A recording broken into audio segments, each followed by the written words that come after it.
Assalamualaikum warahmatullahi wabarakatuh. Alhamdulillah wa kafa wassalatu wassalamu ala rasulillahil mustafa wa ala alihi wa sahbihi wa man ihtada amma ba'du. Berbicara problematika filsafat pendidikan Islam. Tentu di Indonesia pendidikan Islam begitu pesat perkembangannya, yang mana digerakkan, disupport, didukung oleh berbagai organisasi keagamaan seperti halnya Nahdlatul Ulama, Muhammadiyah, Al-Khairiyah, Persatuan Islam yaitu Persis. Tentu dari sekian organisasi keagamaan tersebut banyak berperan dalam mendirikan, membentuk pendidikan, lembaga pendidikan agama Islam. Melalui organisasi tersebutlah perkembangan pendidikan agama Islam menjadi eksis, menjadi syiar terhadap pendidikan agama Islam itu sendiri.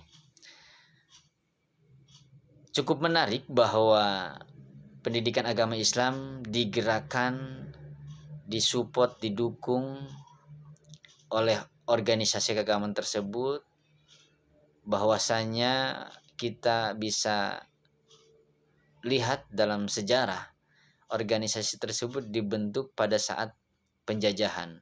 Bisa kita bayangkan ketika memang bangsa kita, masyarakat kita dijajah oleh penjajah, kita bisa bayangkan begitu sulitnya untuk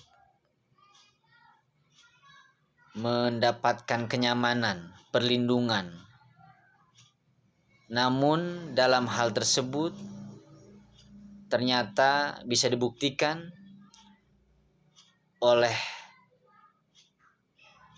tokoh-tokoh pejuang-pejuang kemerdekaan Indonesia, tokoh agama, ulama yang memang mereka sanggup membentuk dan mendirikan daripada organisasi keagamaan tersebut, yang pada akhirnya melalui organisasi tersebutlah pendidikan Islam berkembang. Sampai saat ini bisa kita rasakan peran dan kiprahnya organisasi tersebut. Banyak sekali lembaga pendidikan agama Islam yang didirikan oleh organisasi tersebut, dari tingkat dasar sampai dengan perguruan tinggi. Nah, inilah yang menjadi perhatian kita bersama, bahwa sesulit apapun mereka dalam membentuk ataupun memberikan sebuah harapan bagi masyarakat Indonesia dalam hal pergerakan daripada perkembangan pendidikan agama Islam di masa-masa yang sulit penjajahan tersebut, tapi alhamdulillah bisa dilewati itu semua, dan bahkan sampai saat ini peran dan kiprah organisasi tersebut dalam mengembangkan pendidikan Islam cukup memberikan dampak yang begitu besar bagi bangsa Indonesia. Terlepas daripada organisasi keagamaan tersebut, tentu pada saat penjajahan itu menjadi ancaman. Juga saat ini, sekarang ini di era digital. Nah, ini juga menjadi sebuah tantangan bagi kita semua, khususnya umat muslim. Bagaimana kita menggunakan digital, media tersebut yang bisa sesuai dengan harapan kita, agar kita tidak salah menggunakannya. Nah, ini yang harus kita menjadi perhatian bersama, bahwa di era digital ini ketika kita bisa memanfaatkannya, banyak hal positif yang kita dapatkan. Tapi ketika kita tidak bisa menggunakannya, tentu banyak hal negatif juga yang kita dapatkan.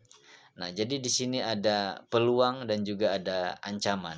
Nah, ketika memang peluang itu bisa kita manfaatkan untuk bisa digunakan dalam hal aktualisasi perkembangan pendidikan agama Islam, nah ini akan menjadi sebuah hal yang memberikan dampak positif terhadap perkembangan pendidikan agama Islam di era digital tersebut. Tapi ketika kita tidak bisa menggunakan daripada digital media tersebut, yang mana akhirnya menjadi dampak negatif terhadap perkembangan pendidikan agama Islam itu sendiri.